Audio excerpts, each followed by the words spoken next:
Pai, nós estamos aqui, Senhor, carentes de ouvir a Tua voz. Portanto, Pai, pedimos humildemente, fale conosco nesta manhã, Senhor.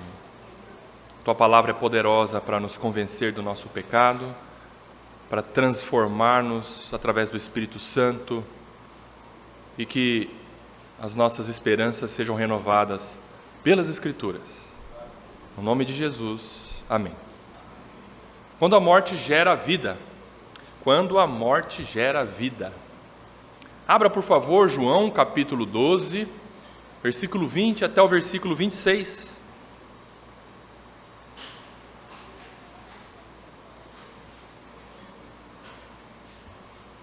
Diz assim o trecho: Ora, entre os que subiram para adorar durante a festa, havia alguns gregos.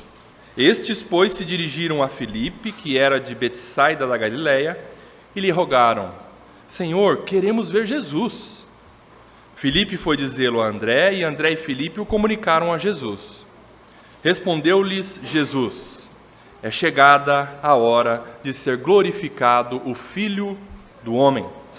Em verdade vos digo, se o grão de trigo, caindo na terra, não morrer, fica ele só. Mas se morrer, produz muito fruto. Quem ama a sua vida, perde-a. Mas aquele que odeia a sua vida neste mundo, preservá-la-á para a vida eterna. Se alguém me serve, siga-me. E onde eu estou, ali estará também o meu servo. E se alguém me servir, o Pai o honrará. Como eu tenho dito, irmãos, nós estamos aqui na última semana de vida do nosso Senhor Jesus Cristo, antes da sua crucificação. É provável que esse episódio aqui do versículo 20 em diante, vai haver um discurso aqui do nosso Senhor Jesus. É provável que esse dia da semana fosse quarta-feira, terça ou quarta-feira. E o nosso Senhor foi crucificado e morto na sexta-feira. Ele, aqui nesse momento, está em Jerusalém, já havia entrado, como nós vimos na exposição anterior, na sua entrada triunfal em Jerusalém. É provável que Jesus estivesse nos arredores do templo e prestes a cumprir o que Deus determinou na agenda soberana quanto ao sacrifício vicário. O termo vicário significa substitutivo.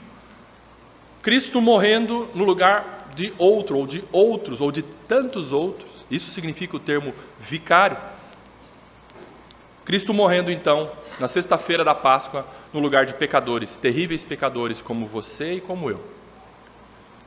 Mas antes de eu expor esse trecho especificamente, do versículo 20 ao versículo 26, eu preciso apresentar à igreja o pano de fundo aqui sobre a situação da nação de Israel quanto às outras nações estrangeiras. A situação da nação de Israel quanto aos outros países ou nações gentias, estrangeiras, não judias. A nação de Israel, segundo o ensino do pastor John MacArthur, era extremamente preconceituosa. E, de certa forma, a nação de Israel desdenhava das nações ao seu redor.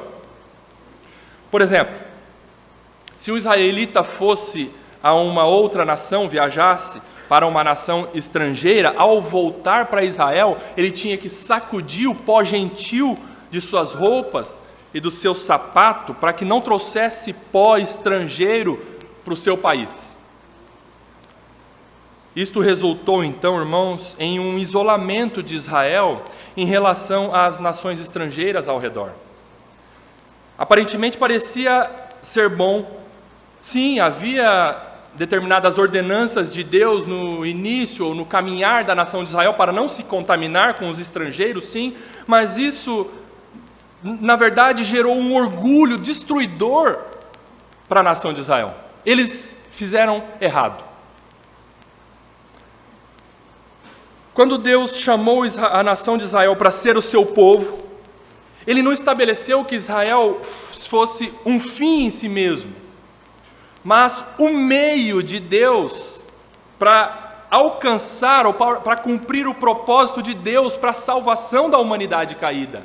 Israel não era um fim em si mesmo. Deus não haveria de salvar a nação de Israel e exclusivamente a nação de Israel. Mas Israel era um meio, era um caminho para a salvação também dos gentios, da humanidade caída, para alcançar povos, tribos, raças e línguas distintas, diversas, das mais variadas.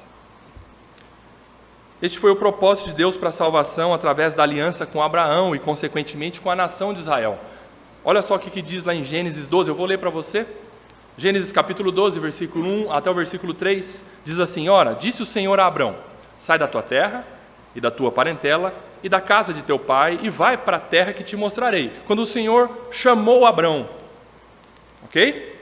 Versículo 2, de ti farei uma grande nação e te abençoarei e te engrandecerei o nome, sê tu uma bênção. Versículo 3, abençoarei os que te abençoarem e amaldiçoarei os que te amaldiçoarem. Ponto e vírgula. Em ti serão benditas todas as famílias da terra. Em ti, Abraão, ou a partir de ti, ou a partir da nação que eu estou prometendo que por meio de ti haverá de surgir, serão benditas todas as nações ou as famílias da terra. Através desta nação originada em Abraão, Deus alcançaria todas as nações da terra. Paulo em Romanos, ele diz que Israel recebeu a aliança, Israel recebeu as promessas, de Israel vieram os profetas, a lei foi para Israel, para que de Israel isso fosse propagado para o mundo. Israel deveria pegar tudo isso então que Deus deu e compartilhar e testemunhar para o mundo a respeito do único Deus verdadeiro. Todavia, ao longo da história, ao invés da nação de Israel ser uma nação evangelista, uma nação que deveria testemunhar sobre o único Deus verdadeiro, Israel foi se enchendo de orgulho, se isolando cada vez mais e passou a odiar as nações estrangeiras e as pessoas fora dos limites da nação de Israel. Isso fica claro, por exemplo, na história do profeta Jonas. Jonas ficou irado porque Nínive se arrependeu. Jonas ficou irado porque gentios se arrependeram. Como assim, Senhor? O Senhor vai salvar quem não é de Israel, em outras palavras.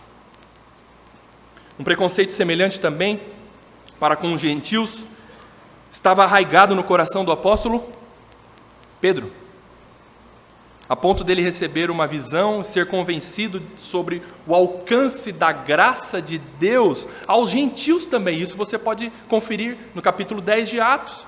Pedro não queria que o evangelho fosse pregado para os gentios. E o Senhor foi duro com ele, fez com que ele tivesse uma visão e ali ele se convenceu. Deus convenceu Pedro de que sim, o evangelho deveria ser pregado extra-fronteira, fora dos limites de Israel, para todas as nações. O apóstolo Paulo estava no gás para pregar para os gentios, mas Pedro não. Pedro, ele tinha esse preconceito em seu coração, oriundo do quê? Desse preconceito originado na nação de Israel. A nação de Israel, de um modo geral, não tinha interesse em ir além de si mesma. As palavras do Dr. John MacArthur diz assim: preconceito nacional, orgulho nacional, isolamento nacional definiam Israel, literalmente. Quem será então, irmãos e irmãs, o novo povo de Deus? Quem levará ao mundo a verdade sobre o Deus verdadeiro e sobre o seu Cristo? Deus vai identificar um novo povo dele, e este povo não será exclusivamente judaico, não é mais uma nação, mas todas as nações misturadas formando a igreja. Aleluia! E aqui é um ponto sensível de transição. Na verdade, não é ainda a transição nesse trecho que nós estamos estudando, mas uma antecipação da transição, dessa mudança que João faz questão de destacar aqui. Deus alcançando e salvando judeus e também gentios para comporem o povo de propriedade exclusiva, a igreja. E nós, No século 21, você e eu não somos judeus, para quem não é judeu aqui, a não ser que você tenha consanguinidade com judeu, tenha sobrenome Mohamed, Mustafa e não sei o quê. Mas eu acredito que, pelo que eu conheço da membresia, que nenhum é filho de judeu aqui. Então você é gentil. Sendo gentil, Deus alcançou você.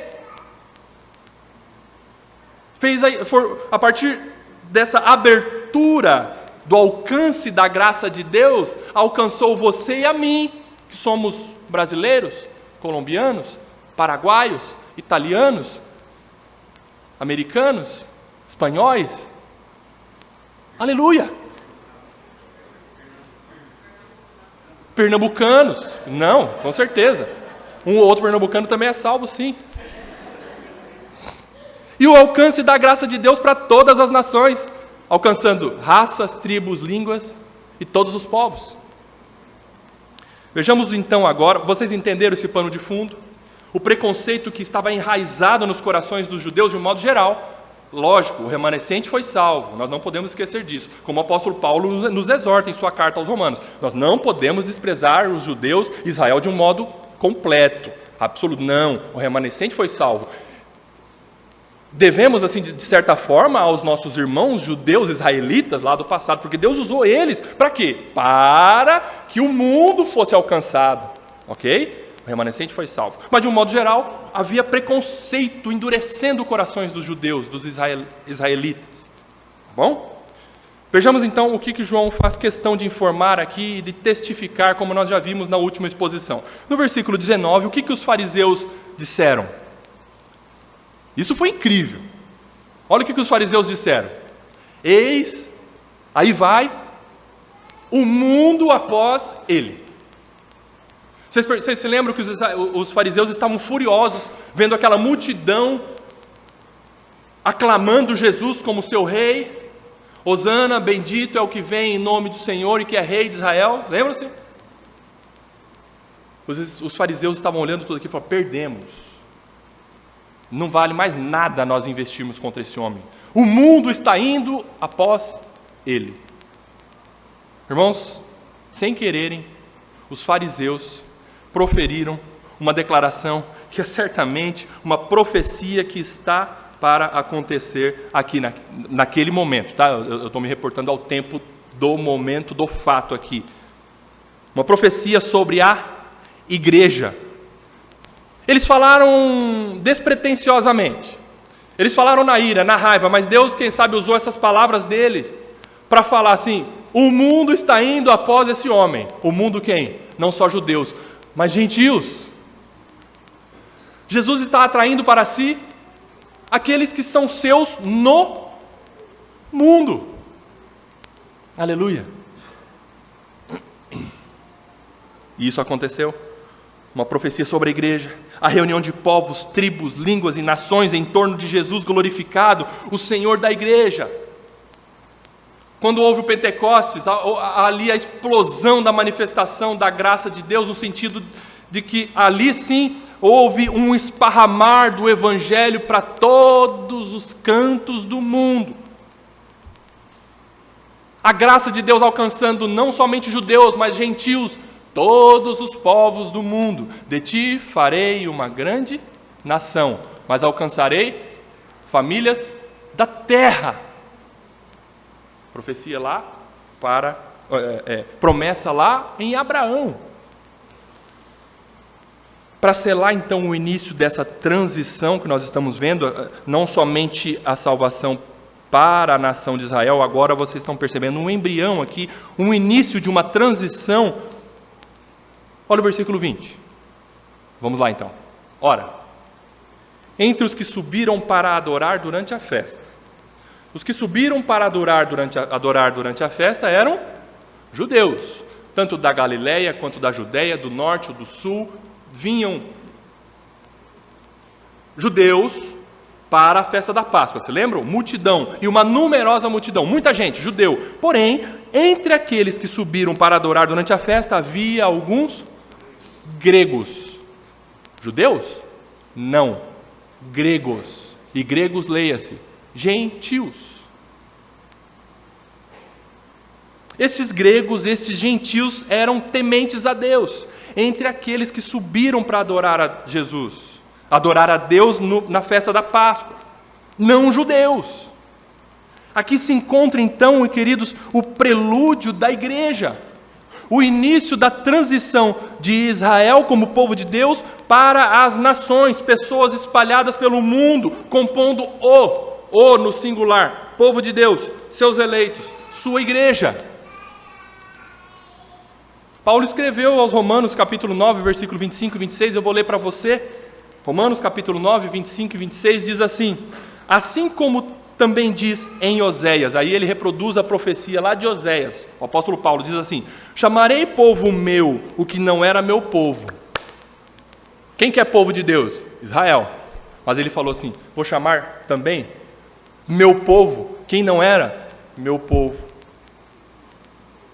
E amada, a que não era amada. 26. E no lugar em que se lhes dissesse, vós não sois meu povo, porque estavam falando e falavam, a nação de Israel falava, os gentios não era povo de Deus. Aí Deus vai falar através de Oséias, para aquelas pessoas que falavam que não é povo de Deus, e Deus está dizendo, ali mesmo serão chamados filhos do Deus vivo, aleluia. Irmão, se você lê essa profecia, você é o cumprimento dela hoje. Você não é judeu, mas Deus te amou. Deus alcançou a sua vida. Chamarei meu povo, chamarei filhos do Deus vivo, aqueles que não eram povo. A graça de Deus superabundou para você e para mim, gentios. Lembram-se do que Jesus disse, como nós vimos no capítulo 10 de João, sobre ovelhas? Tem ovelhas também de outro aprisco. Aprisco ali, como nós estudamos, significa, o aprisco primeiro ou principal era a nação de Israel, uma analogia que Jesus fez. Mas ele falou assim, eu tenho também outras ovelhas de outro aprisco, ou seja, fora da nação de Israel. 21. Estes, ou seja, estes gregos, estes gentios, estes não-judeus, estas ovelhas de outro aprisco, pois se dirigiram a Filipe, que era de Betsaida da Galileia, e lhe rogaram. Olha só o que esses gregos pediram. Senhor, eles sabiam o que eles queriam. Nós queremos ver um homem aí que está no meio da multidão, a gente não sabe o nome, ele parece ser importante. Senhor, tem muita gente em volta de um homem lá. Eu ouvi dizer que parece que tem um homem poderoso aí, que parece que ressuscitou, deu comida para 5.000, fora mulheres e crianças. Ele tem curado muita gente, ele tem expelido demônios, nós queremos saber quem ele é. Não. Esses gregos conheciam Jesus. Eles eram crentes. Filipe, ou melhor, falaram para Filipe, né? Filipe e André. Senhor, falaram para Filipe primeiro. Senhor, queremos ver Jesus. Eles sabiam quem eles queriam. Aqui temos explicitamente gentios buscando Jesus. Queremos ver Jesus. Provavelmente Jesus estivesse nos arredores do templo, então, como eu disse no início, estes gregos querendo de alguma forma, de alguma maneira ver Jesus, e ver Jesus aqui não implica somente em ver ou avistar o homem em Jesus, mas, mais do que isso, ouvir os ensinos e os discursos de Jesus. Não parece ser algo curioso da parte desses gregos, não. Talvez eles já tivessem ouvido falar sobre os ensinos de Jesus e eles ficaram tão maravilhados que agora eles querem ver e conhecer esse Deus homem, o Jesus, presencialmente, ao vivo. Nós queremos ver aquele homem, Jesus. Eu creio naquele homem, nós cremos naquele homem, nós cremos de ouvir falar sobre aquele homem. Agora nós queremos vê-lo. Gregos, gentios, com fé produzida em seus corações. Aleluia. Agora faz mais sentido para você e para mim o que os fariseus pronunciaram? Eis aí vai o mundo após ele. Profecia na boca daqueles fariseus que eles nem imaginavam o que eles estavam falando. Então, no versículo 22, Felipe foi dizê-lo a André, e André e Felipe o comunicaram a Jesus. Aqui eu abro um parêntese sobre a aparição aqui do apóstolo André. Toda vez que André aparece nos registros bíblicos, ele está levando alguém para Jesus. André levou Pedro a Jesus. André levou aquele menino que tinha 5 pães e 2 peixes para Jesus. Quem sabe ele falou para aquele menino, esses 5 pães e 2 peixes na sua mão vai alimentar você, mas na mão do meu Senhor ali vai alimentar uma multidão. Aí o menino foi encaminhado por André para Jesus. Agora ele leva estes gregos a Jesus. André, ele não é visto como o apóstolo mais ativo. André não escreveu cartas. Sabe-se pouco sobre o apóstolo André, mas os registros com relação a André é que ele está levando alguém para Jesus. Deus usa André para ser um canal para Jesus. André não está buscando aparecer. André tem um ministério de bastidor. Ele é muito usado por Deus sem aparecer. Mas sempre está levando alguém para Jesus. É fácil ver quem aparece, né? É fácil ver sobre quem é comentado. É fácil ver nas redes sociais aqueles que são postados suas fotos, os pregadores, aqueles que estão sendo expostos. É fácil. Aqueles que estão falando publicamente, aquele que está pregando, é fácil. Mas na retaguarda, nos bastidores da igreja, há uma rede de irmãos e irmãs sendo usados por Deus poderosamente, levando pessoas para Cristo. Ministérios de bastidor, pessoas que não estão pregando, que não estão expostas publicamente, mas pessoas que estão ajoelhadas orando e ninguém sabe. E quem sabe nunca ninguém irá saber. Mas esses ministérios de bastidor, pessoas estão orando e Deus, quem sabe, ouve a oração dessas pessoas e essas pessoas conduzem outras para Cristo, quem sabe evangelizando, falando da graça de Deus, e ninguém sabe quem está entregando panfletinho por aí no seu bairro, ninguém sabe. Mas há pessoas com o ministério dos bastidores, levando pessoas para Cristo, como André. E eu diria para você, é muito importante isso na igreja. Aliás, é a base da igreja, aqueles que não aparecem. Ministérios de bastidor. Por exemplo, quem sabe um dia a gente possa orar assim: Senhor, me faça como quem evangelizou Billy Graham. Billy Graham morreu em 2018, um dos maiores evangelistas do século 20, 21, um dos maiores evangelistas. Mas quem levou o evangelho para Billy Graham? Ninguém conhece. Mas alguém levou Cristo para Billy Graham. Senhor, me faça como quem levou o evangelho para Billy Graham. Aqui eu fecho o parênteses então. Continuando, ao receber aqueles gregos, e também diante de todos os que estavam ali ao redor do templo, Jesus pronuncia palavras extraordinárias e poderosas. Versículo 23, respondeu-lhes Jesus: é chegada a hora de ser glorificado o Filho do Homem.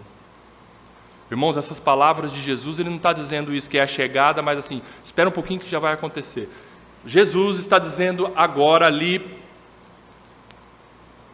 1 ou 2 dias de sua morte, chegou a minha hora. É chegada a hora de ser glorificado o Filho do Homem.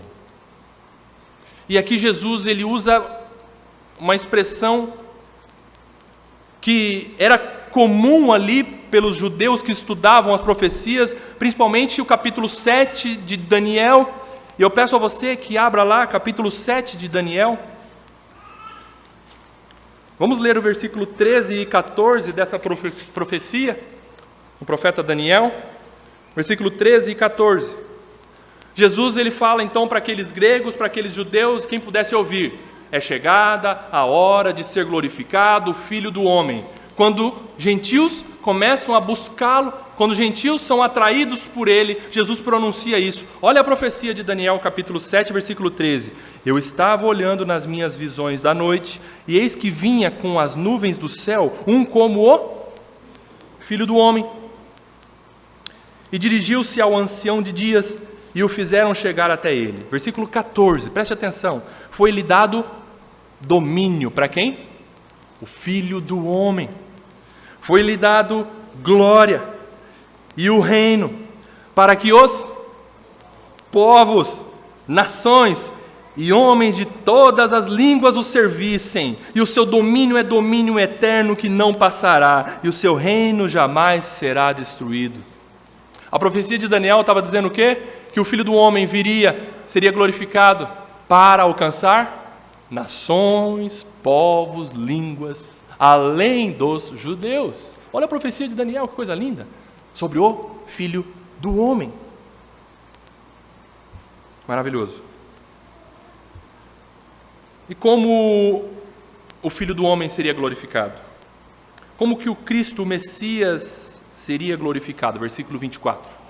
Jesus continua: em verdade vos digo, se o grão de trigo caindo na terra não morrer, fica ele só. Mas se morrer, produz muito fruto. Como assim? Glória, triunfo, vitória através da morte. Assim é o triunfo de Cristo pela morte. Queridos, em outras palavras, Jesus está dizendo: não poderá haver reino estabelecido, não poderá haver um povo redimido por Deus, não poderá haver igreja, que é a congregação de pessoas de todos os povos, tribos, línguas e nações, a menos que eu morra em lugar de muitos. Glória através da morte. E Jesus explica isso através de uma analogia, através de uma forma simbólica, tão desenhada para você e para mim e para aquela sua audiência. Olha, igreja, enquanto uma semente ela permanece no silo, ela permanece no celeiro, ela é preservada. Somente quando a semente é posta no solo, é que começa a se decompor, a apodrecer, e quando a casca ela se desfaz, a vida interior daquela semente começa a florescer. E assim esta semente dá vida a uma planta enorme, muito maior do que ela, que produz mais sementes, e mais sementes, e mais sementes, multiplicando a vida.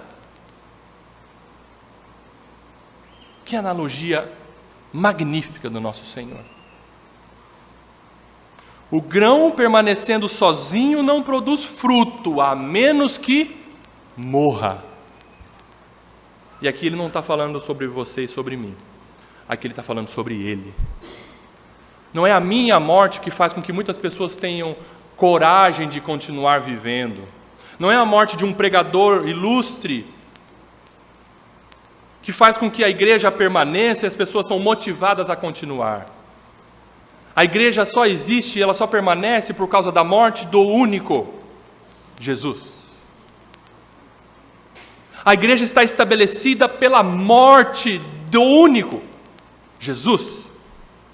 É por aquela semente ter morrido, entregue a sua vida, que a partir dela muitas vidas floresceram pela morte de Jesus. Amados irmãos, se Jesus não tivesse morrido, nada teria acontecido no plano eterno de redenção e o céu estaria vazio de seres humanos. Pela morte de Cristo, a colheita espiritual das almas redimidas se torna absolutamente possível e real. O poder vivificante do Espírito de Deus se torna possível através da morte de Cristo. Por sua morte, nós temos vida e perdão dos nossos pecados. Pela morte, nós ganhamos vida. Pela entrega do nosso Redentor, nós fomos libertos. Porque o Pai não poupou o Filho, nós fomos poupados. Se o grão de trigo lançado no solo não morrer, fica ele só, mas se morrer, produz muito fruto. Diante dessa palavra, você tem nesse momento muitos motivos para agradecer a Jesus Cristo. Porque Ele morreu por você. Se você tem vida espiritual hoje, em um lugar preparado no céu, é porque Ele morreu. É porque Ele sofreu. É porque Ele padeceu. Irmãos, a história da igreja é uma história de colheita milagrosa e numerosa que foi produzida a partir de uma semente, Cristo Jesus, que morreu no solo, chamado Cruz do Calvário. E esta foi a alegria que lhe estava proposta. Jesus suportou a cruz, como nós vimos no capítulo 12 de Hebreus. A alegria estava proposta para o filho: morra, filho, em resgate de muitos.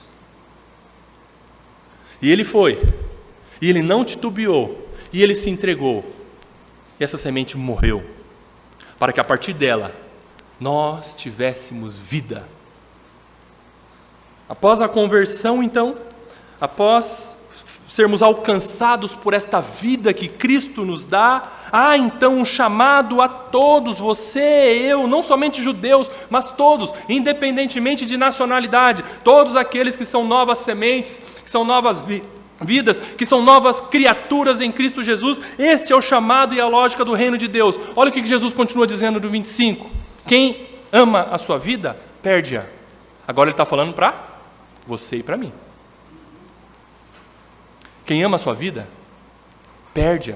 Mas aquele que odeia a sua vida neste mundo, preservá-la-á para a vida eterna. Por isso que o apóstolo Paulo ele escreveu no capítulo 2 de Filipenses: vocês devem ter o mesmo sentimento que Cristo Jesus teve. Qual foi o sentimento que Cristo Jesus teve? Qual é o nosso chamado? Morrer para nós mesmos. Perder para viver. Meu irmão, minha irmã, se você ama e está bem com a vida carnal, com a vida mundana, com a vida terrena que você está levando, você irá perder sua vida para sempre.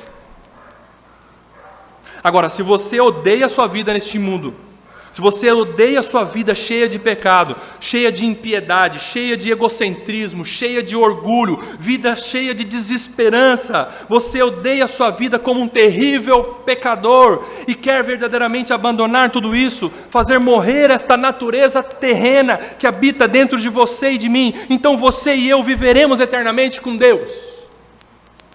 Perder essa vida, negar a nós mesmos, morrer, fazer morrer essa natureza terrena, pecaminosa que está dentro de nós, teremos vida e viveremos para sempre com Ele. É consequência da salvação. Não há salvação sem santificação. É uma vida para perder o próprio eu, para que Cristo cresça. Isso é santificação. Eu fui salvo, mas eu amo a minha vida, eu amo os meus prazeres, eu adoro o meu eu. Então, meu irmão, minha irmã, você não foi salvo. Quem é salvo ganha uma vida do nosso Senhor Jesus Cristo. Mas tem outra parte, precisa perder a própria vida, negar-se a si mesmo, fazer morrer a natureza terrena, puxar os cabelos, se ajoelhar diante do Senhor e falar: Senhor, quebra o meu duro coração, porque eu sou pecador terrível. E eu preciso da sua graça, Senhor, porque senão eu não sou crente. Por que o Senhor morreu na cruz então, sendo que eu não sou transformado? Senhor, me mude, me transforme. Não quero valorizar o meu eu, perder a vida. Igreja, aqui não somente implica em crer em Jesus, Nós precisamos crer em Jesus como nosso Salvador, substituto, e a partir daí nós precisamos ter a exata noção de quem nós somos. Terríveis pecadores. Preste atenção no que o Dr. John MacArthur ensina. Aspas, é por isso que há na igreja tantos falsos convertidos. Eles amam a vida que têm neste mundo e não irão abandoná-la. Se você decide manter a sua vida agora, você a perderá para sempre. A salvação vem não apenas para as pessoas que creem no Senhor Jesus Cristo, mas para as pessoas que se afastam dos seus pecados, se arrependem de tudo o que fizeram, e mais do que isso, se arrependem de tudo o que são e clamam a Deus para salvá-las de si mesmas. Por fim, o que acontece então com homens e mulheres que são verdadeiramente salvos por Jesus, perdem as suas vidas neste mundo, negam-se a si mesmos? O que acontece? 4 situações, 2 situações presentes e 2 situações futuras. Olha só o que Jesus diz no versículo 26, para encerrar. Se alguém me serve, siga-me. E onde eu estou, ali estará também o meu servo. E se alguém me servir, o Pai o honrará. Vamos lá, vamos separar esse versículo aqui. Primeira situação presente. Se alguém me serve. O que acontece com homens e mulheres que são verdadeiramente salvos por Jesus e perdem suas vidas neste mundo? Servem a Jesus. E o que é servir a Jesus? É ser servo. E se nós somos servos, quer dizer que Ele é o nosso Senhor, dono das nossas vidas.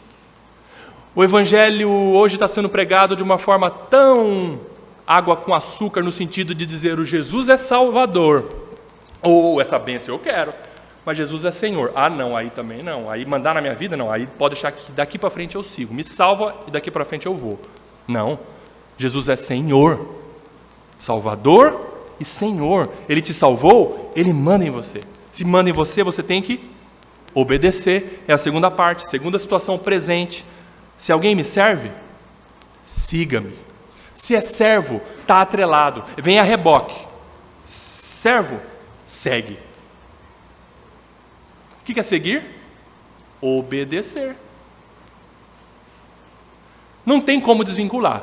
Ah, eu sou servo do Deus Altíssimo, amém. Está obedecendo? Não, então está sendo um péssimo servo.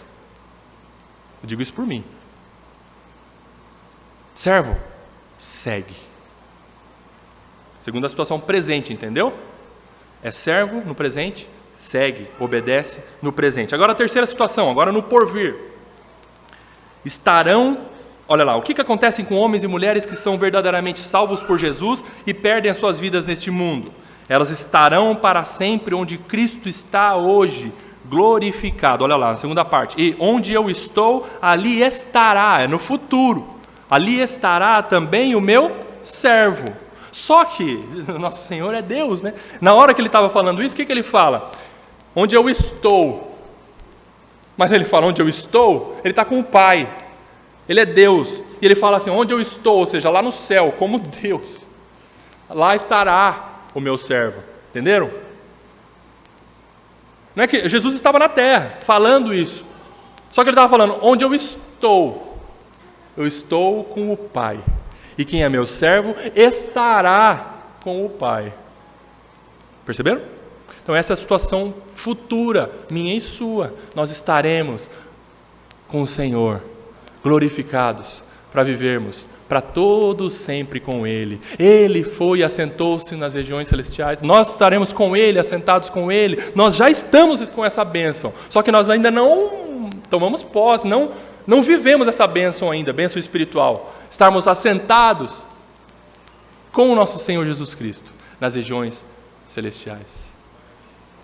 Vamos desfrutar disso para sempre e sempre. Quarta situação, que é a mais uma do porvir. O Pai o honrará. Então vamos lá, 2 no presente. Você, mulher e homem, que foi salvo pela graça de Deus e que está perdendo a sua vida neste mundo, serve e segue agora. E no futuro, vai estar com o Senhor glorificado e o Pai o honrará.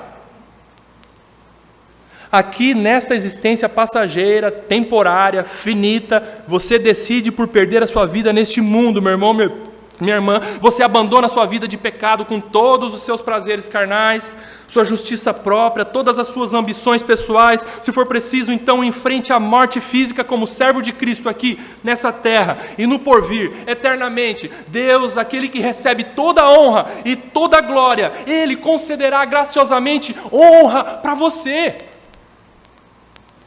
Você parou para pensar nisso? O Pai o honrará. Mas Rodrigo, Deus é que recebe toda a honra e toda a glória. Eu vou receber honra? Irmão, não sou eu que estou dizendo, é Jesus. O Pai vai honrar você, servo obediente. É algo inimaginável para nós. É algo absolutamente incompreensível. Deus vai me honrar, Deus vai honrar você. Pastor Rodrigo, explica isso. Eu não consigo ainda, mas na glória, meu irmão, minha irmã, nós estaremos lá desfrutando dessa honraria concedida por Deus, um do lado do outro, e nós olharemos um para o outro e diremos, isto é incrível, é maravilhoso. Nós estaremos de joelhos diante do Deus que merece toda a honra e toda a glória, com os corações gratos, e recebendo honra da parte dEle. O Pai o honrará. Como a história de Policarpo, um dos pais da igreja, segundo século. Policarpo de Esmirna, no fim de sua vida, ele estava refugiado em uma fazenda no interior da cidade onde ele morava, por causa de intensa perseguição dos romanos contra ele. Mas chegou um dia em que ele se recusou a fugir e ele falou, não vou mais me esconder do Império Romano, eu vou me entregar. Então, levado para a arena, para ser queimado, um dos seus torturadores perguntou para Policarpo, ora, que mal há em dizer, imperador é Senhor? Policarpo ficou em silêncio. Ao que uma outra autoridade romana gritou, jure pela fortuna do imperador, arrependa-se e negue esse Cristo. Policarpo declarou, há 86 anos, eu tenho sido seu servo, e Jesus nunca faltou comigo. Como blasfemaria contra o meu rei que me salvou? Não estamos acostumados a nos arrepender do que é bom para mudar para o que é mal. Os torturadores acenderam uma fogueira, colocaram Policarpo no centro, e à medida que o fogo aumentava, Policarpo cantava salmos ao Senhor, até morrer. E Deus o honrará. Amém.